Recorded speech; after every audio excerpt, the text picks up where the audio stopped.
Fly home. Don't say anything to your mother and brother. That text came in at 6:47 a.m.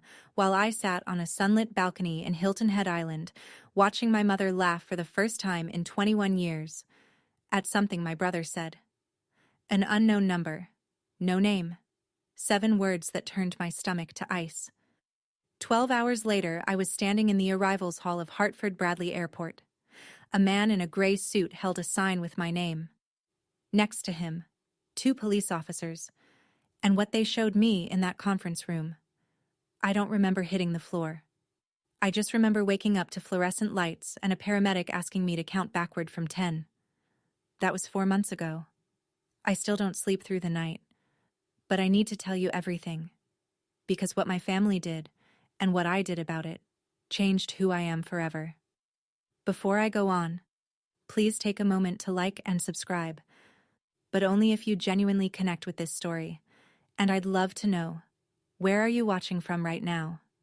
Drop your city and your local time in the comments. My name is Willow Farrell.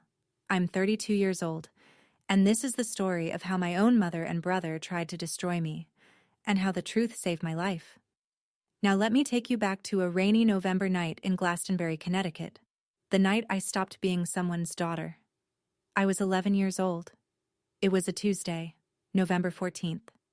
I remember the date because I'd brought home a permission slip for a field trip to the Wadsworth Atheneum, the art museum in Hartford. I needed a parent's signature and $3. That's it. A signature and $3. My mother, Margaret Farrell, was sitting at the kitchen table when I walked in. She had the phone pressed to her ear. Her voice was calm, flat, like she was reading a grocery list. "It's done," she said. "She's leaving tonight." I didn't know who she was talking to. I still don't. She hung up and looked at me the way you'd look at a stain on a countertop. Something to wipe clean. "Pack your things," she said. I thought she meant for the field trip. I actually smiled. "You're leaving. Tonight."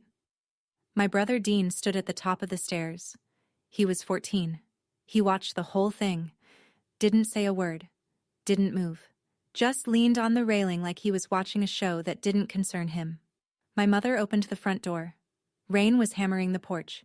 She handed me a black garbage bag, the kind you use for yard waste, and said 4 words I will hear for the rest of my life. "Go, don't come back." No suitcase, no coat, no explanation, no $3. I walked 3 miles in that rain. My sneakers filled with water by the second block. The garbage bag ripped at the corner of Hebron Avenue, and my library book fell into a puddle. I made it to my grandfather's house on Hubbard Street at 20 past 9. When he opened the door, he didn't ask what happened. He didn't call Margaret. He just knelt on the wet porch, wrapped his arms around me, and said, "You're home now, little bird." That was the last time anyone in my family held me for 21 years. My grandfather, Walter Ashford, was a retired civil engineer who lived like he'd never earned $1 past his pension. Small Cape Cod house, vegetable garden out back. A workshop in the garage where he fixed clocks, radios, anything with gears. He wore the same 3 flannel shirts on rotation and drank his coffee black from a mug that said, "World's okayest Grandpa." My grandmother Rosemary was the warmth in that house. She taught me how to make pot roast on Sundays. She braided my hair before school.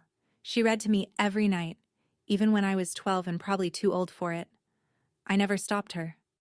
For 7 years, that small house on Hubbard Street was the only place I felt real. Margaret never called. Not once. Dean didn't write. No birthday card, no Christmas visit. Nothing. It was as if I'd been erased from their lives with the same ease my mother used to wipe the kitchen counter. My grandfather never forced the subject. But once, when I was 13 and crying in the garage because a girl at school asked why my mom didn't come to the parent conference, he set down his wrench and said something I didn't understand until decades later.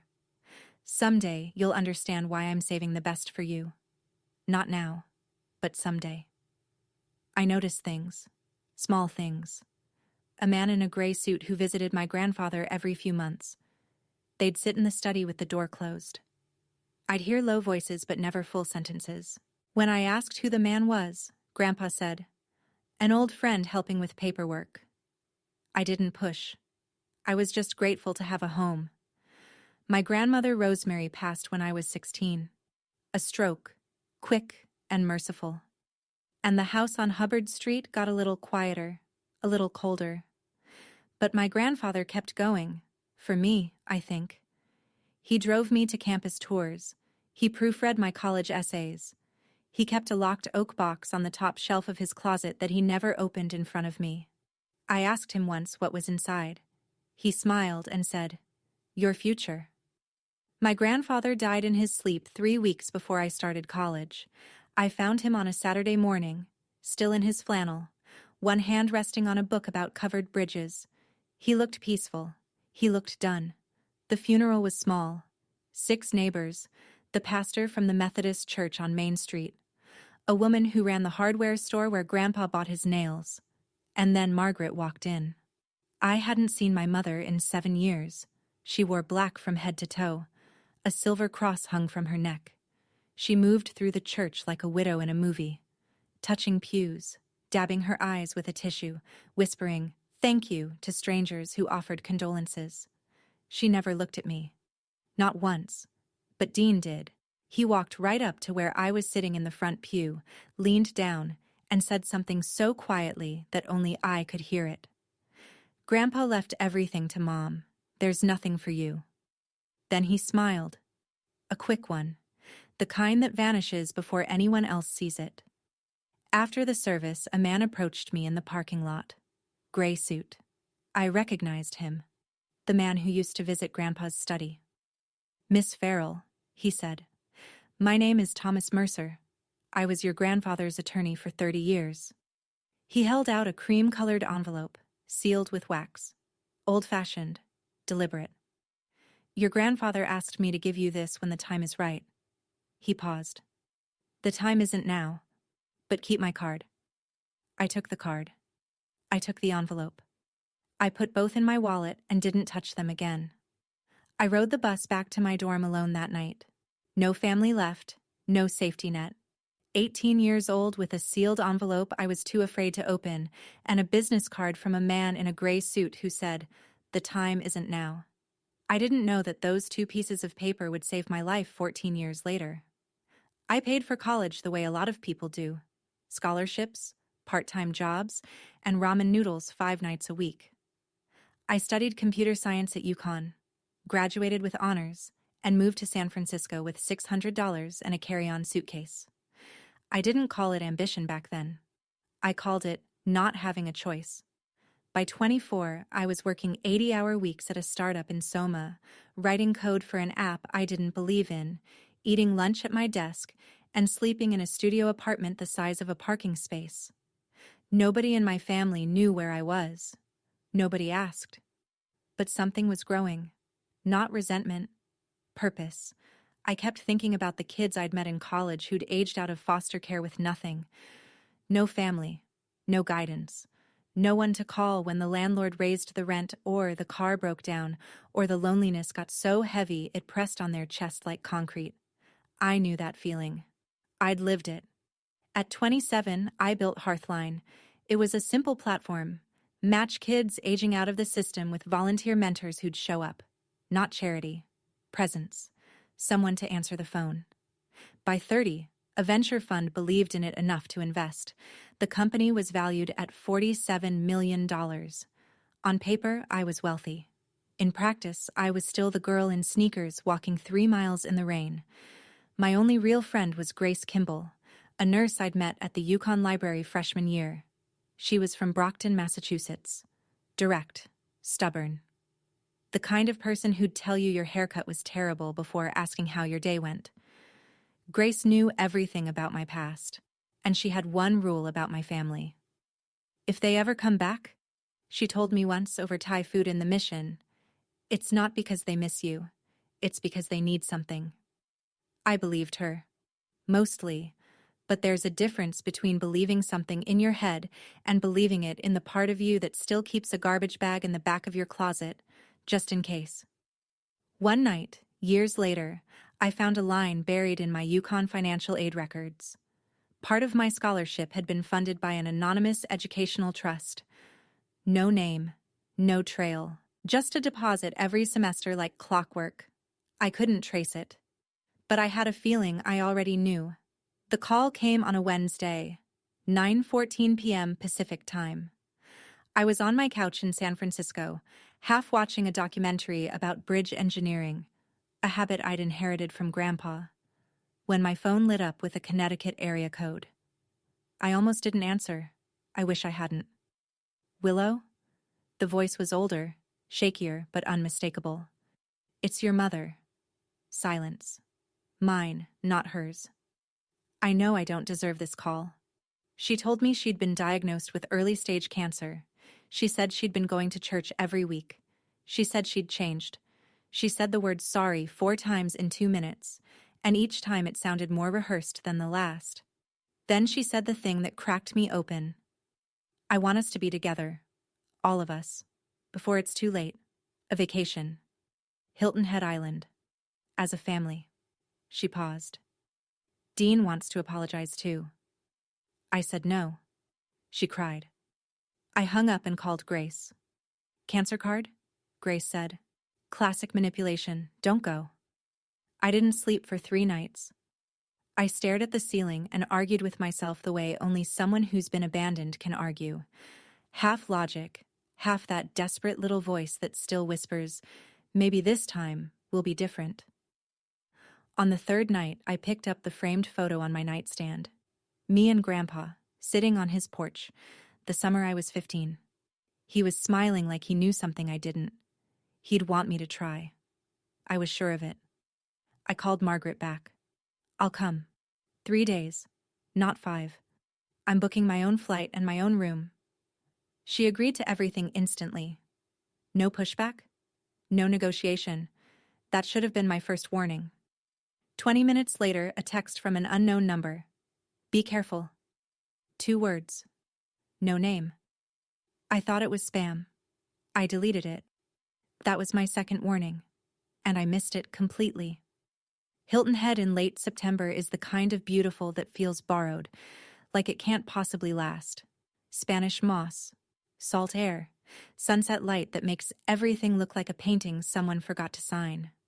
I flew into Savannah and drove the 45 minutes to the resort, a beachfront property, valet parking, the kind of place that puts orchids in the lobby and charges $12 for orange juice. Dean had booked it. I didn't ask with whose money. Margaret was waiting in the lobby. She looked smaller than I remembered. Thinner. Her hair had gone silver at the temples, and she wore a pale blue cardigan that made her look like a Sunday school teacher. When she saw me, she opened her arms and started crying before I even reached her. You're so beautiful, she said into my shoulder. You look just like your grandmother. Dean stood behind her, taller now, broader, a pressed linen shirt, leather watch, salon-quality smile. He extended his hand like we were meeting at a business conference. Hey sis, long time. He introduced his girlfriend, Amber Jennings. 28. Blonde hair, straight teeth, quick laugh. She shook my hand with both of hers and said, I've heard so much about you. In a voice that sounded like customer service. Dinner that first night was almost normal. Almost. Margaret talked about her church group. Dean talked about his real estate career. Amber laughed at all of Dean's jokes. Nobody mentioned the 21 years, but I noticed things. Dean asked twice what I did for a living. Then he asked if I rented or owned. Then, are you comfortable? Financially, I mean. Families should take care of each other. I gave vague answers, smiled, ate my fish, and when I got back to my room, I checked my phone. A new text from that same unknown number. Did your brother ask about money yet? This time, I didn't delete it. I took a screenshot. The next morning, Margaret suggested family photos on the beach. Something to remember this by, she said. I agreed. What harm could photos do? Plenty, it turns out, when your mother uses them as a stage. She flagged down a resort employee to take the pictures, and while the young woman adjusted the angle, Margaret leaned in and said, loud enough for everyone nearby to hear, My daughter came back to me after years of running away. She's always been the stubborn one. Running away, as if I'd left by choice. As if I hadn't been pushed out a door at 11 with a trash bag in the rain. I didn't correct her. I stood there in the sand with my arm around a woman who'd rewritten my childhood for an audience of strangers, and I smiled for the camera. Dropped half an octave. Look, I'll be dropped half an octave. Look, I'll be honest. I've hit some rough patches, a few debts, nothing major. He shrugged like a man describing a parking ticket. Have you ever thought about investing together, as siblings? I'm not in a position to invest, I said. He pivoted fast. You know Grandpa left everything to Mom, right? His house, his savings. Not a lot, honestly. He was watching my face, testing. I didn't know the details, I said. Which was true. That night, I was brushing my teeth when I heard voices in the hallway outside my door. Margaret and Dean. Low, tense. She doesn't know, Margaret said. Keep going. She's suspicious, Dean replied. Then be better at it. I pressed my back against the bathroom wall. My toothbrush was still in my mouth. My hands were shaking. I waited until the hallway went quiet. Then I picked up my phone and texted the unknown number. Who are you? 3 minutes passed. Then, someone your grandfather trusted. Morning, day 3. The last day I'd agreed to stay. Dean came to breakfast carrying a manila folder. He set it on the table between the salt shaker and the butter dish, casual as a newspaper. So, I've been looking into Grandpa's estate, he said. Turns out there's property and accounts that were never properly distributed. He opened the folder and slid a stapled document toward me. Mom and I think it's fair if we all sign this, just to consolidate things under one family trust. I picked it up. The header read, Family Trust Agreement, Ashford/Farrell Estate. I'm not a lawyer, but I've spent 5 years reviewing contracts for my company. I know what a power of attorney clause looks like when it's dressed up in family language. And this document was handing Dean full control over every asset tied to the Ashford name. I need time to read this properly, I said. It's just a formality. Dean leaned back. Mom already signed. Margaret pulled my hand back. I said I need time. Pulled my hand back. I said I need time. Dean's jaw tightened. Amber glanced at him, then looked down at her phone. Back in my room, I photographed every page and sent the images to my attorney in San Francisco. 2 hours later, he called. Don't sign anything, he said. This document would give your brother control over assets you might not even know you have. I sat on the edge of the bed. My phone buzzed. The unknown number. Longer this time. Fly home. Don't say anything to your mother and brother. There's a flight at 6 a.m. from Savannah. Take it. A car will be waiting at Hartford. Don't be afraid. I sat on that bed for an hour staring at the message. My hands were shaking. I kept thinking, what if this is a scam? What if someone is trying to separate me from my family again? But then I thought, what family? The one that kicked me out at 11? The one that just slid a trap across the breakfast table and called it legacy? I had to choose, and I chose to trust a stranger over my own blood. Would you have done the same? I still don't know if it was courage or just survival instinct. Let me know in the comments, because even now, 4 months later, I go back and forth.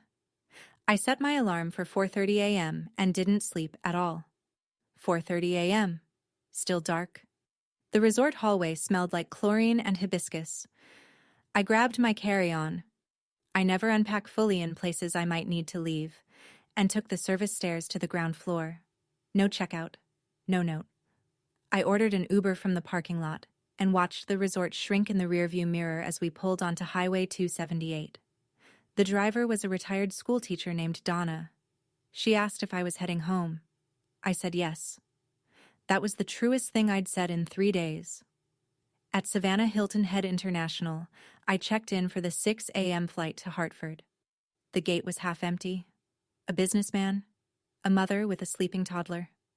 Me, sitting in a plastic chair with a coffee I couldn't drink, rehearsing goodbye speeches I'd never give. I texted Grace from the boarding line. Something is very wrong. I'm leaving. I'll call you when I land. Grace, bless her. Thank God. The plane lifted off at 6:05. I watched the coastline tilt and fall away. The island, the resort, the family I'd let myself believe in for 72 stupid, hopeful hours. My phone buzzed at 7:30. Dean. Where are you? Mom is worried sick. Then Margaret. Willow, please don't do this to me again. Then Dean, 1 minute later. We need to talk about the trust. It's important. 3 messages in 10 minutes. Concern, guilt, then pressure. A perfect escalation. I'd watched Margaret do this my whole childhood. The soft open, the wounded middle, the sharp close. Dean had learned well. I turned off my phone and leaned my forehead against the window. And that's when I felt it in my jacket pocket. A business card, soft with age, its edges worn to felt. Thomas Mercer, attorney at law. I'd carried it in my wallet for 14 years, transferred it to jacket after jacket, never knowing why I couldn't throw it away. Now I knew. Hartford Bradley Airport, Gate B4. I walked through the jetway with my carry-on over one shoulder and the feeling that I was about to step into someone else's story. I was right. A man stood in the arrivals area holding a small sign, W. Farrell. Gray suit, silver hair, 70-ish. Beside him, 2 Connecticut State Police officers in pressed uniforms, hands at their sides. Not aggressive, but present. The man lowered the sign when he saw me. Miss Farrell, my name is Thomas Mercer. I was your grandfather Walter Ashford's attorney for 30 years. He offered his hand. Steady grip, kind eyes. We need to talk, privately. They led me to a small conference room near the airline offices. Beige walls, a round table, 4 chairs. Thomas sat across from me and placed 3 items on the table with the precision of a man who'd rehearsed this moment. A bound document, a sealed envelope, cream-colored, wax seal, handwriting I recognized as my grandmother Rosemary's, and a thick folder, tabbed and labeled. Your grandfather drafted this will in 2012, Thomas said. It names you, Willow Farrell, as the sole beneficiary of his entire estate. I stared at him. That includes the house on Hubbard Street, savings accounts, investment holdings accumulated over 40 years. He paused. The estimated value is $2.8 million. The room tilted. I gripped the table. He instructed me to execute the will when 2 conditions were met. First, you turned 32. Second, your family made contact with you. Why those conditions? Because he knew they'd only come back if they found out about the money. Thomas opened the thick folder. But that's not why the police are here. He spread a series of printed screenshots across the table, text messages, between Dean and a contact saved as V. The first one read, "She's here. Room 412. If she doesn't sign by Thursday, go to Plan B." The reply, "Plan B costs double." Dean's response, "Whatever it takes." Thomas introduced the woman sitting quietly at the end of the table. I hadn't noticed her when I walked in, which I'd later learn was the whole point. "This is Rachel Dunn," Thomas said. "Private investigator. I hired her 6 weeks ago, the day your mother called you." Rachel was compact, 40s, short brown hair, no jewelry, a face that gave nothing away. She opened a laptop and turned it toward me. "Your brother owes $340,000, she said. "Mostly online gambling. His creditors are not patient people." She clicked through a timeline. Dean had discovered the will 6 months earlier by breaking into the vacant house on Hubbard Street and finding a draft copy in Grandpa's desk. "He told your mother."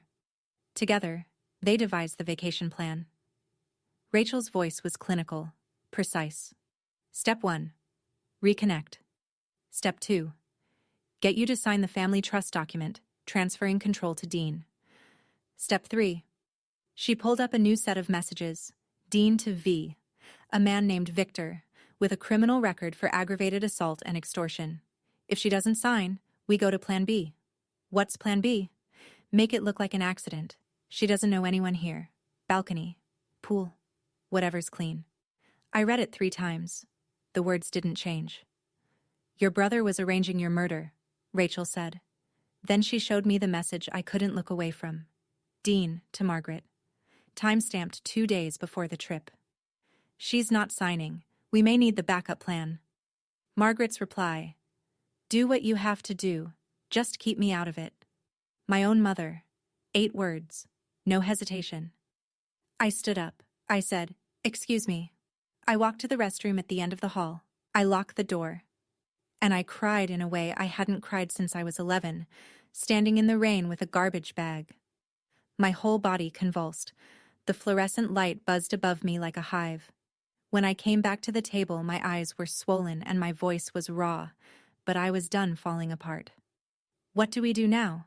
I said. Thomas began explaining the next steps. Legal filings, coordination with law enforcement, protective measures. He was halfway through a sentence about a restraining order when the room narrowed to a pinpoint and the floor rushed up to meet me. I woke on my back. A paramedic was kneeling beside me, pressing 2 fingers to my wrist. You're okay, he said. Your blood pressure dropped. Can you count backward from 10? I counted. I stared at the ceiling tiles. I thought about Grandpa opening the door in the rain, kneeling on the wet porch, not asking questions. He knew this would happen. Maybe not the details. Not Victor, not the balcony, not the pool. But he knew the shape of it. He knew what Margaret and Dean were capable of, and he spent his last years building a wall between them and me.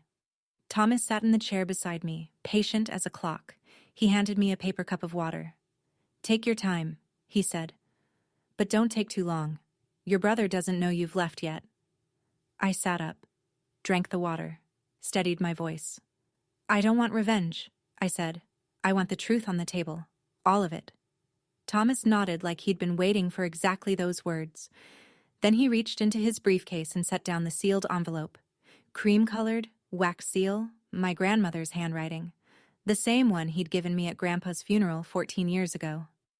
You never opened it, he said. I hadn't. I'd carried it across 6 apartments, 4 cities, and 1 entire career.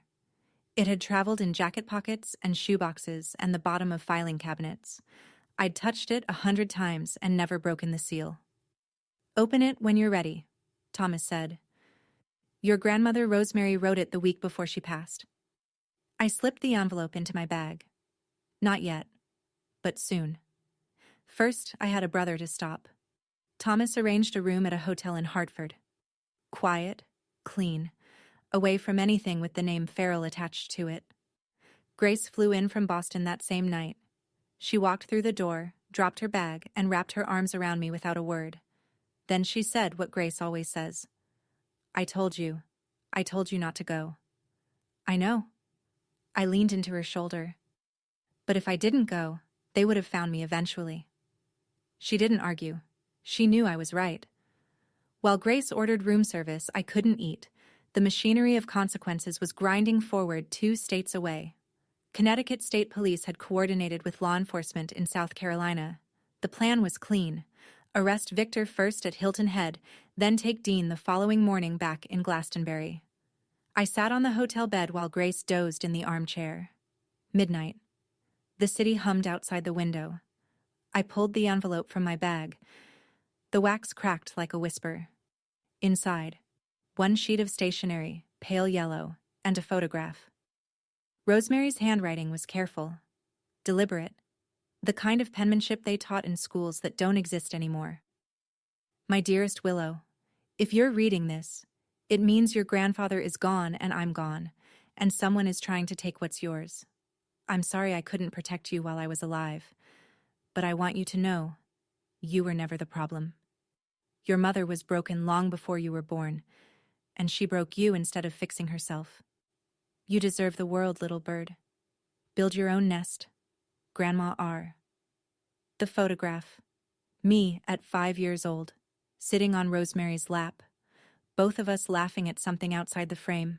On the back, in pencil, 4 words. You were always enough. Grace woke up to find me sitting cross-legged on the floor, holding the photo, tears running silent and clean. She didn't ask. She sat beside me, took my hand, and stayed there. At 1:47 a.m., my phone lit up. Thomas. Victor has been arrested. He's cooperating. Your brother will be arrested at 7 a.m. tomorrow morning. I set the phone down and looked at the photograph one more time. 5 years old. Laughing. Enough. 7 a.m. sharp.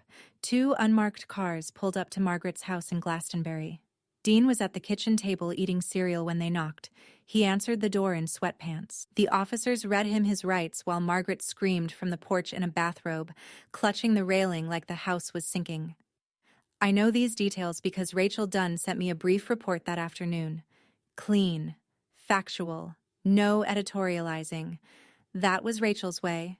Margaret's call came 40 minutes after the arrest. "What have you done?" She was hyperventilating. "They took your brother. He didn't do anything. He hired someone to kill me, Mom." Silence, long enough to hear a clock ticking somewhere in her house. "That's ridiculous. Dean would never. You're making this up to get back at us. The police have the messages, all of them." I let that settle. "Including yours." "What messages?" I read it from the screenshot on my phone, word for word. "Do what you have to do, just keep me out of it. That was you." 10 seconds of nothing, then quieter. "That was about the trust documents, not about hurting you." "That's for the judge to decide." I hung up, set the phone face down on the nightstand, didn't pick it up again for 6 hours. Over the next few days, the pieces sorted themselves. Dean was held without bail. The nature of the charge, plus Victor's cooperation, made him a flight risk. Amber Jennings vanished. Checked out of the resort the morning of Dean's arrest, canceled her phone number, left no forwarding address. Thomas called that evening. "We need to move on the inheritance claim. Your grandfather's property in Glastonbury has been sitting empty for 14 years. He paused. He left instructions about what to do with it. Margaret, meanwhile, had already hired an attorney. Within 24 hours, her lawyer filed a motion to invalidate the will, claiming Grandpa Walter had lacked testamentary capacity when he signed it. The fight for the truth was just beginning. Margaret had always been better at narrative than truth. Within 48 hours of Dean's arrest, she transformed herself from complicit mother into grieving victim. She posted on her church group's Facebook page, the one with 900 members and a shared prayer list. "My daughter is trying to steal her grandfather's inheritance and put my innocent son in jail. Please pray for our family." It worked. My phone started ringing. Numbers I hadn't seen in 20 years. Some callers were polite, cautious even. Others were not. A woman from Margaret's Bible study left a voicemail calling me ungrateful. A man whose name I didn't recognize said I should be ashamed of what I was doing to my poor mother. I didn't respond to any of them. There was no point in fighting a story that had been running for 21 years. But then a call came from someone I didn't expect. "Willow? This is Patricia Boyd. I lived 3 houses down from your mother on Sunset Terrace." I remembered her. Barely. A tall woman with garden gloves who waved from her driveway. "Your mother told everyone you ran away at 11 because you were a troubled kid," Mrs. Boyd said.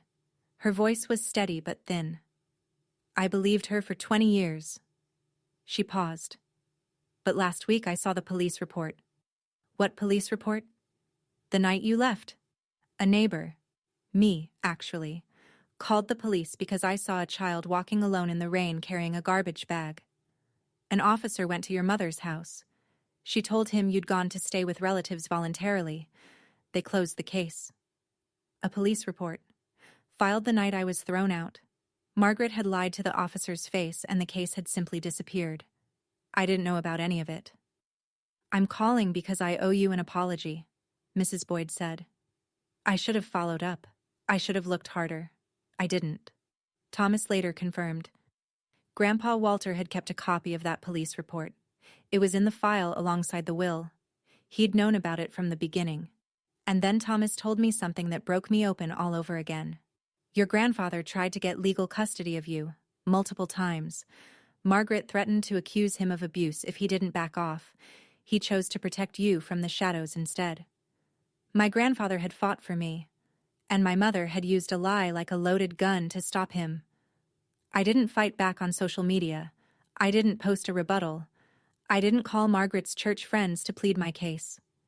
Instead, I did what Grandpa taught me. I built something. Thomas filed the petition to validate the will with the Hartford Probate Court. The hearing was set for 2 weeks out. Margaret's attorney had already submitted the diminished capacity argument, claiming Grandpa Walter was mentally unfit when he signed. It was a common tactic, Thomas said, and almost always a losing one when the signer had a clean psychiatric evaluation on file, which Grandpa Walter did, dated 2 weeks before the will was signed, conducted by Dr. Alan Fielding, a board-certified psychiatrist still practicing in New Haven. Full competency confirmed. But Thomas had more. He arrived at the hotel one afternoon carrying a wooden box. Oak. Old. Brass latch. I recognized it instantly. The box from Grandpa's top shelf. The one he never opened in front of me. Your grandfather's house has been sealed since his death, Thomas said. This was in the master closet. He left instructions that I should give it to you when the legal process began. I opened it. Inside, 7 leather-bound notebooks. Grandpa Walter's handwriting. A diary spanning 7 years. From the year I moved in to the year he died. I opened the first one at random. March 2009. Called Margaret again. She said Willow is better off without this family. Maybe she's right, but not in the way Margaret means it. He'd documented everything. Every phone call to Margaret. Every refusal. Every legal attempt to bring me home. Every quiet act of protection that I never knew about. Your grandfather didn't just plan for your future, Thomas said, adjusting his glasses. He documented the past. He knew this fight was coming. I called Mrs. Boyd that evening. Would you be willing to testify? I asked. About what you saw that night? About Margaret telling the police I'd gone to stay with relatives? Yes, she said, without hesitation. I should have done it 21 years ago. Meanwhile, Grace helped me connect with a nonprofit organization that specialized in transitional housing for youth aging out of foster care. Grandpa's house on Hubbard Street had been empty for 14 years. His will included a specific note about the property. Not a clause, not a condition. Just a line in the margins of his own handwriting. For the children who need a door opened. I was starting to see the full picture now.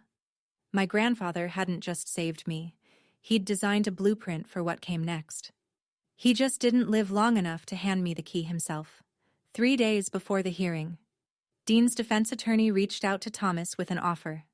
Dean would plead guilty to criminal solicitation, a lesser charge, in exchange for Willow not pursuing civil damages.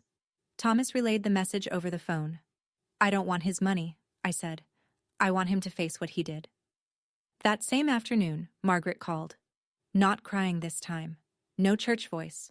No trembling hands you could hear through the speaker. This Margaret was the one I remembered from childhood. The real one. Cold. Measured. Stripped of performance. Drop the charges, she said. Walk away, or I will make sure every person in this state knows what kind of daughter you are. What kind is that? The kind who destroys her own family. I let the silence sit for 3 full seconds. You destroyed this family 21 years ago on a rainy Tuesday night, I said. I was just the evidence. I hung up. Thomas spent that week assembling everything. The validated will, the psychiatric evaluation, the police report from 2003, Walter's diaries, the text messages between Dean and Victor, the text between Dean and Margaret, Mrs. Boyd's sworn statement, Rachel Dunn's investigative report. The courtroom will be full, Thomas warned me. Margaret's church friends, neighbors, local press may show up. Good, I said. The truth works best in the open. That night, alone in the hotel, I returned to the oak box.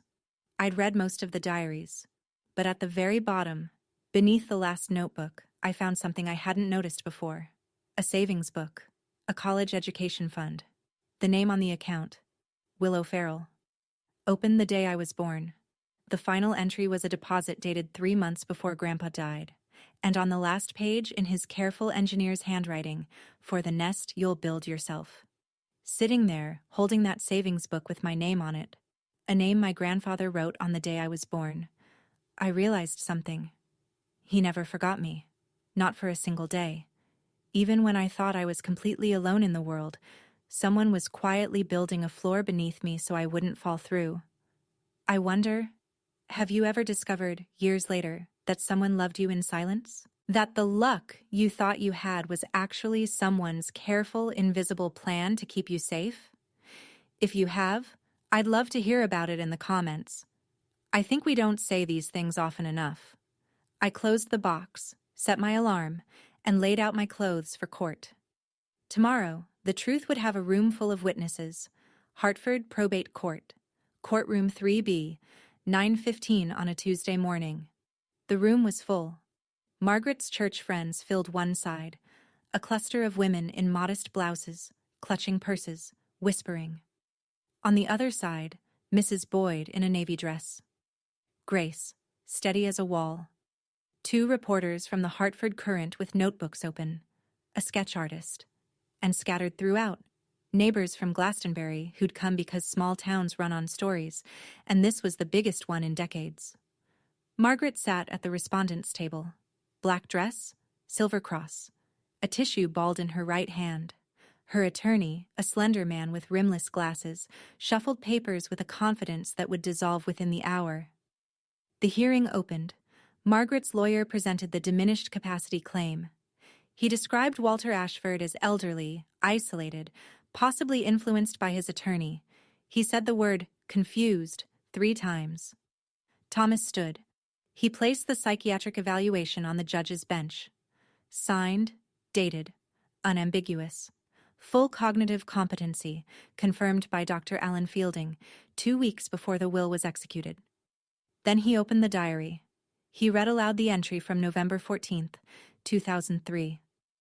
The night I was thrown out. Grandpa's handwriting. Grandpa's words.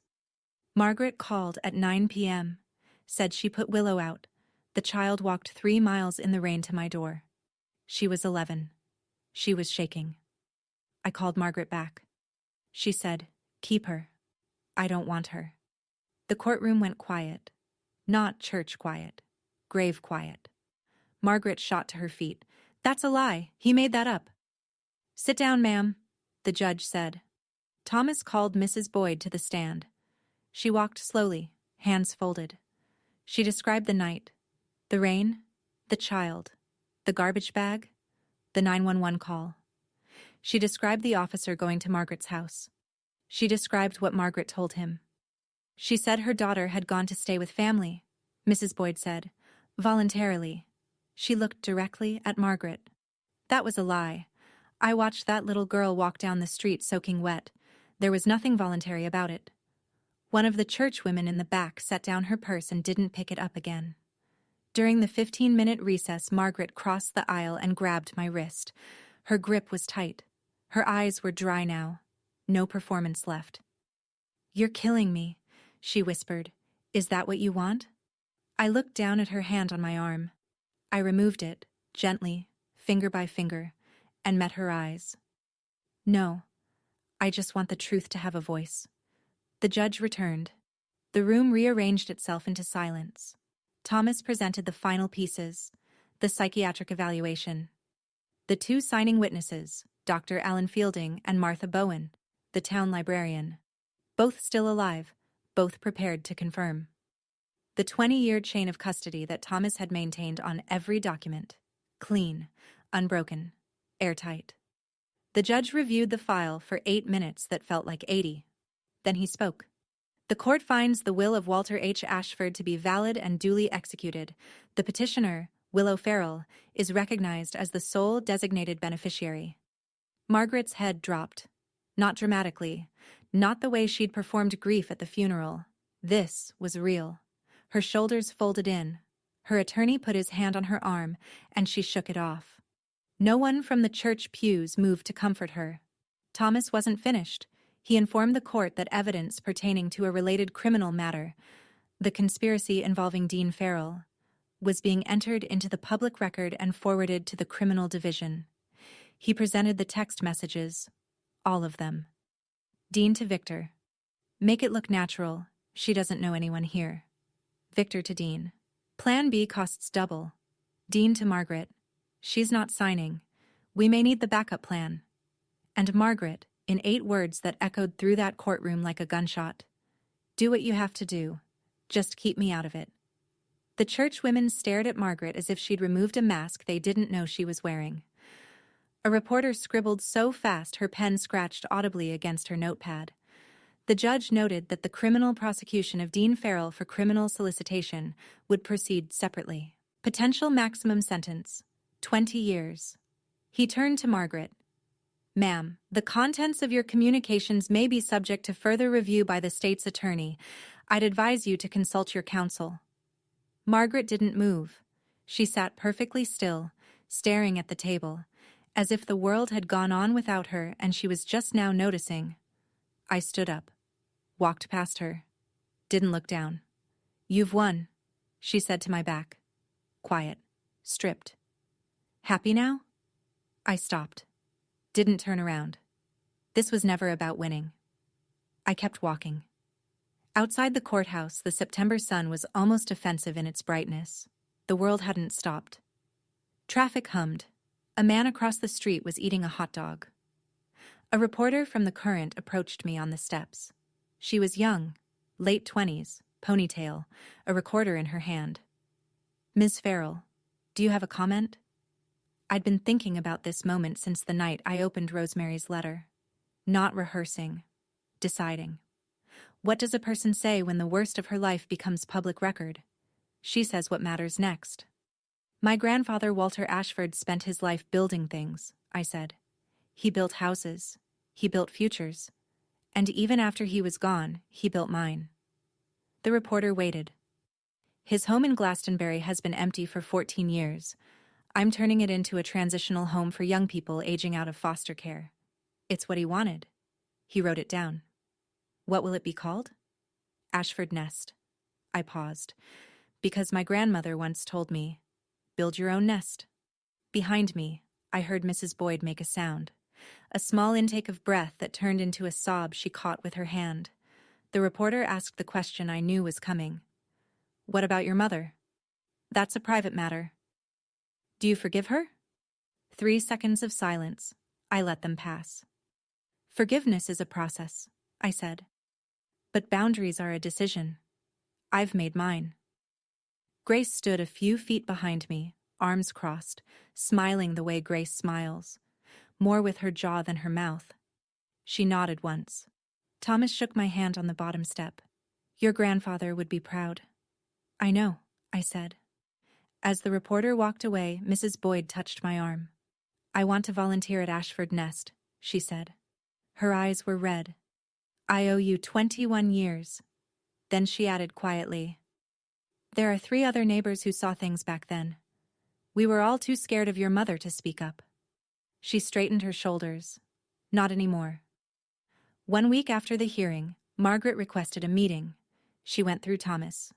I'd blocked her number the day of the trial. I agreed. Public place, neutral ground, a coffee shop on Main Street in Glastonbury called Bean and Spoke. Grace came along and sat 1 table over, pretending to read a magazine she was holding upside down. Margaret arrived without makeup. No cross necklace, no costume. She looked like a woman who'd been awake for a week, which she probably had. She'd aged 10 years in 7 days. She sat across from me and folded her hands. I'm sorry, she said. For which part? She blinked.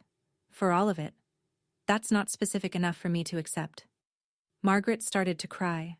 Quietly this time. No audience. No performance. I watched her face and tried to tell the difference between real tears and muscle memory. I couldn't. And for the first time in my life, I realized it didn't matter. I'm not going to press charges against you separately, I said. That's not mercy. It's just not worth my energy. But here's what's going to happen. She looked up. You will not contact me. You will not visit Ashford Nest. You will not speak about me publicly. If you do, Thomas has everything he needs to pursue conspiracy charges. I kept my voice flat, steady, the way you'd read the terms of a lease. This isn't a negotiation. I'm your mother, she said. You were, I said. You chose not to be, and I've accepted that. I stood. placed $8 on the table, my coffee and hers, picked up my jacket. Willow. I walked to the door. I didn't look back. Outside, the October air hit my face like cold water. Grace caught up with me on the sidewalk. You okay? No, I said, but I will be. We walked to the car in silence. Behind us, through the window of Bean and Spoke, Margaret Farrell sat alone at a table for two, both coffees untouched, staring at nothing. The criminal trial came 3 months later. Dean's attorney advised him to take the plea. The evidence was a mountain, and Victor, the man Dean had hired, was cooperating fully in exchange for a reduced sentence. There was no angle left to play. Dean pleaded guilty to criminal solicitation. The judge sentenced him to 8 years. Eligible for parole after 5. Victor received 12. I was in the courtroom when Dean stood for sentencing. He wore a county-issued jumpsuit and the kind of expression I'd seen on men in documentaries. Not remorse, just the slow dawning recognition that their story wasn't going to end the way they planned. Before the bailiff let him out, Dean turned toward me. I thought, for one heartbeat, that he might apologize, that he might say something human. I just needed the money, he said. That was it. Not, I'm sorry I tried to kill you. Not, I was wrong. Just, I needed the money. As if I were an obstacle between him and a bank teller. I said nothing. I sat. I listened to the judge close the record. I walked out into a hallway that smelled like floor wax and old coats. Margaret was not charged. The text message, "Do what you have to do. Just keep me out of it," was damning in plain language but legally ambiguous. Her attorney argued it referred to the trust documents. The state's attorney declined to prosecute. Insufficient evidence for conspiracy. But the court of public opinion had already ruled. Margaret's church group quietly removed her from the volunteer roster. Neighbors stopped returning her calls. The Glastonbury she'd curated for 2 decades, the one where she was the devoted mother and I was the troubled runaway, collapsed like a theater set after the lights come up. She sold the house on Sunset Terrace within a month and moved to a small apartment in Clearwater, Florida. Alone. Rachel Dunn's final report answered one last question. Amber Jennings wasn't Dean's girlfriend of 2 years. They'd met on a dating app 3 months before the trip. Rachel traced Amber's phone records. She'd texted Dean a photo of my passport and my flight itinerary the first night at the resort. That's how Dean knew my room number. That's how Victor would have found me. Amber was never charged. She simply ceased to exist in the story. A supporting actress who left when the production shut down. 6 months after the trial, the house on Hubbard Street was reborn. It took a crew of 14 volunteers, a contractor who gave us a discount after reading the Current article, and more coats of paint than I can count. We replaced the porch boards. We fixed the leaky kitchen faucet Grandpa had been getting around to for a decade. We sanded the hardwood floors and patched the drywall and hung new curtains in every room. I kept Grandpa's desk in the living room. On it, I placed the framed photograph of Rosemary and me, the oak box with his diaries inside, and a fresh mug of black coffee every morning, even though no one drank from it. Mrs. Boyd ran the daily operations. 4 other neighbors joined the volunteer board. People who'd spent 20 years believing Margaret's version of events, and now showed up with casseroles, cleaning supplies, and the quiet guilt of having looked the other way. Grace signed on as the health advisor. She drove down from Boston every other weekend and reorganized the medicine cabinet 3 times. My company, Hearthline, partnered as the tech arm, connecting each resident with a vetted mentor through our matching platform. We opened with 3 teenagers. The ceremony was small. No press. No ribbon cutting. Just me, standing in the living room where my grandfather used to read the paper, telling 3 young people the only thing I knew to be true. This house belongs to a man who believed in second chances. He gave me one. Now it's yours. A girl named Lily, 16, close-cropped hair, arms crossed tight against her chest like she was holding herself together, raised her hand. "Did your family throw you out too?" "Yes," I said. "And you turned out okay?" I thought about it. Not for drama, because I wanted to give her an honest answer. "I turned out honest," I said. That's better than okay. Lily uncrossed her arms. Just slightly, but I noticed. It happened on a Sunday. I was cleaning out the last of Grandpa's closet, the shelf behind the oak box, where old shoe boxes and tax folders had been stacked since the Clinton administration. At the bottom of the pile, I found a manila envelope, thick, heavy, sealed with clear packing tape and labeled in Grandpa's handwriting, "For Willow, when she's ready." Inside, 17 documents. Each one a petition for legal guardianship of a minor child, me, filed with the Connecticut Superior Court. The first was dated June 2003, 7 months after I arrived at his door. The last was from 2012, 2 years before he died. 17 petitions, 17 denials. Every single one had been contested by Margaret. Her objections were consistent. Walter Ashford is elderly. Walter Ashford is in declining health. Walter Ashford cannot provide a stable home environment. The same lies, copy-pasted year after year, stamped and filed by a woman who hadn't set foot in her father's house since she threw her daughter out of her own. I sat on the closet floor with the petitions fanned out around me like a collapsed deck of cards. 17 times he'd walked into a courtroom for me. 17 times my mother slammed the door. And he never told me. Not once. Thomas confirmed it that evening by phone. He didn't want you carrying that weight while you were building your life. He said, and these were his words, "Let her think she's free. She'll fight harder." But there was one more thing. Clipped to the 9th petition, the one from 2005, was a supporting affidavit signed by someone I hadn't thought about in over 20 years. My father, Robert Farrell, the man who left when I was 4 and never looked back. He had signed a document supporting Grandpa Walter's custody bid. 1 page, 1 signature, then silence again. No follow-up, no phone call, no contact. I don't know what it means. I haven't decided if it changes anything. But for the first time since I was a little girl, I thought about my father as something other than absence.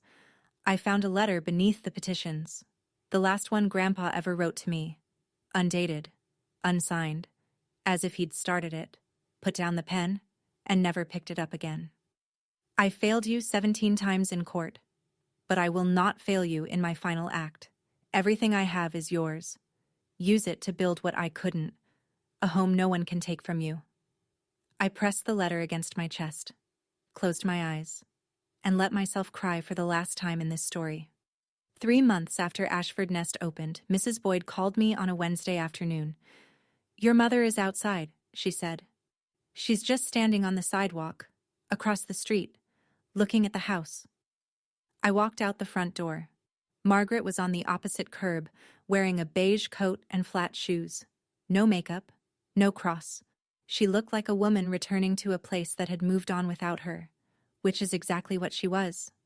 She saw me and didn't wave, just stood there, like she was waiting for permission to exist.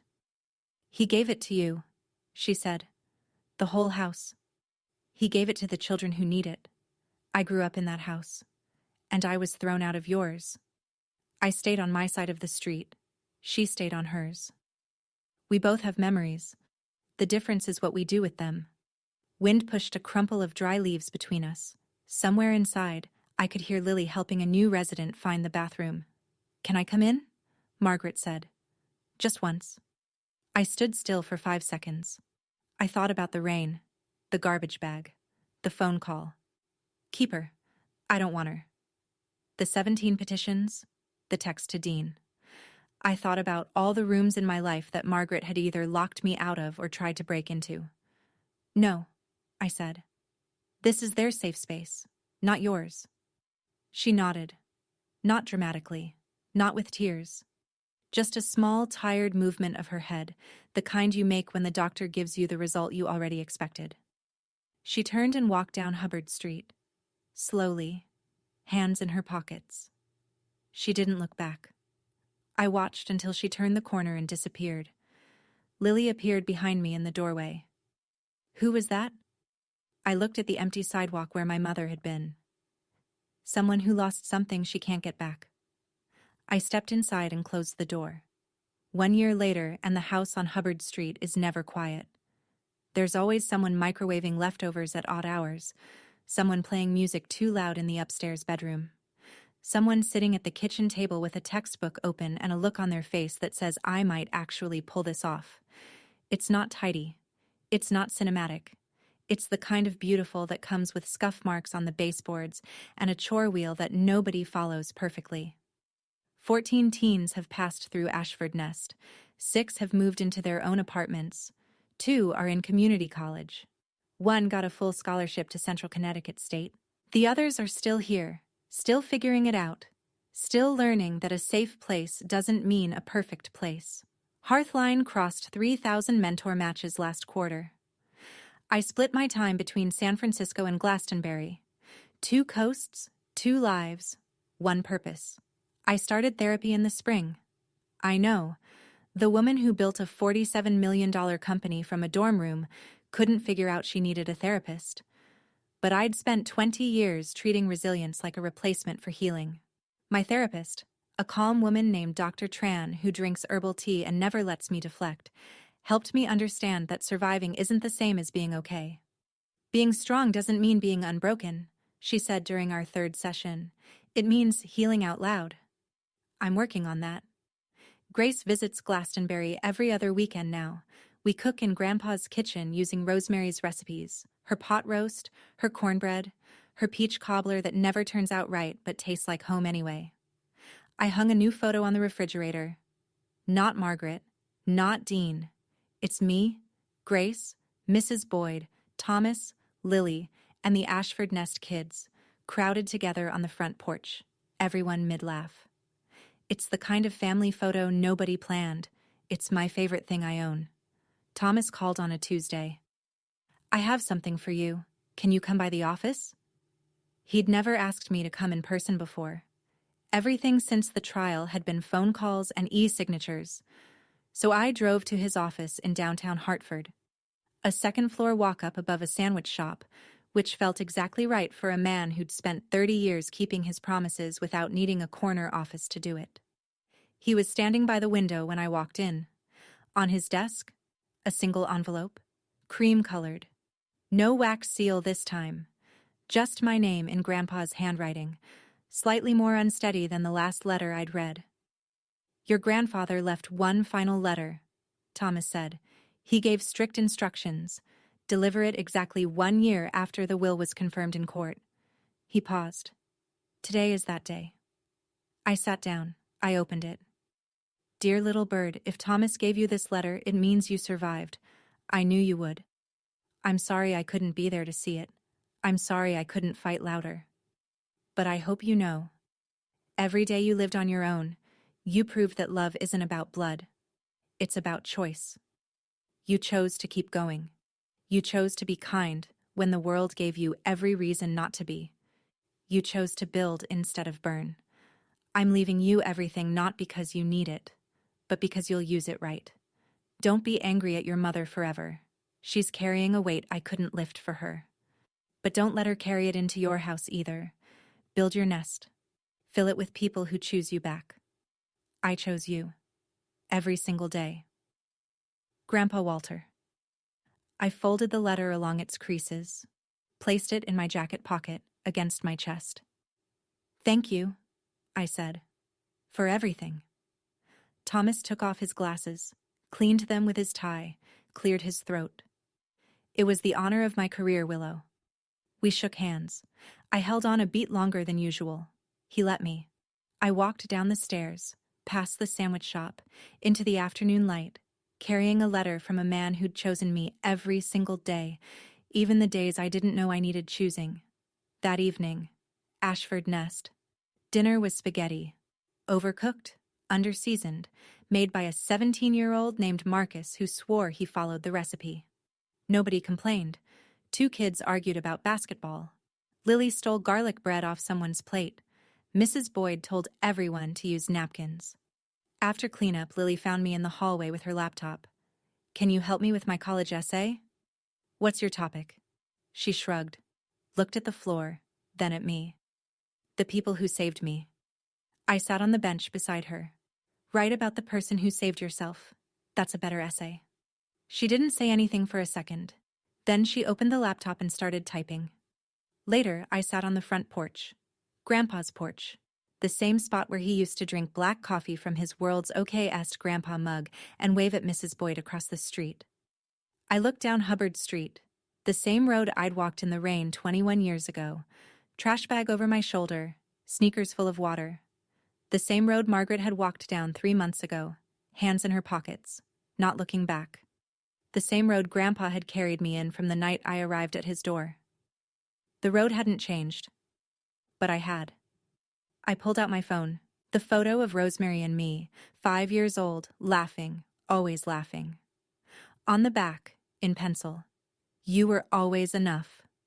I put the phone away, leaned back, breathed in the cold Glastonbury air. Above me, the stars did what they always do, showed up without being asked. That's my story. It's not pretty. It's not tied with a ribbon. My brother is in prison. My mother lives alone in Florida. I don't hate either of them, but I don't open my door for them either. Here's what I learned. And I'm not saying this as advice. I'm saying it as someone who walked 3 miles in the rain at 11 years old and spent the next 2 decades trying to understand why. You don't owe loyalty to people who confuse control with love. You don't owe forgiveness on someone else's timeline. And you absolutely don't owe your silence to protect people who wouldn't protect you. If you're in a family that makes you feel small, that makes you question whether you're worth the trouble of keeping. Let me say this as clearly as I can. Leaving is not betrayal. Boundaries are not cruelty. And building a life they didn't plan for you is not revenge. It's survival. My grandfather knocked on the same door 17 times for me. 17 petitions. 17 refusals. He never stopped. If no one has knocked on yours yet, consider this my knock. Build your nest. Thank you for staying until the end. If this story touched something real in you, hit the like button and share it with someone who needs to hear it today. If you have your own story about setting boundaries with family, about walking away and finding out it was actually walking toward something, the comments are yours. I read every single one. And if you want another story about someone who refused to stay small, check the link in the description. I think you'll see yourself in it. Subscribe, and I'll see you in the next one.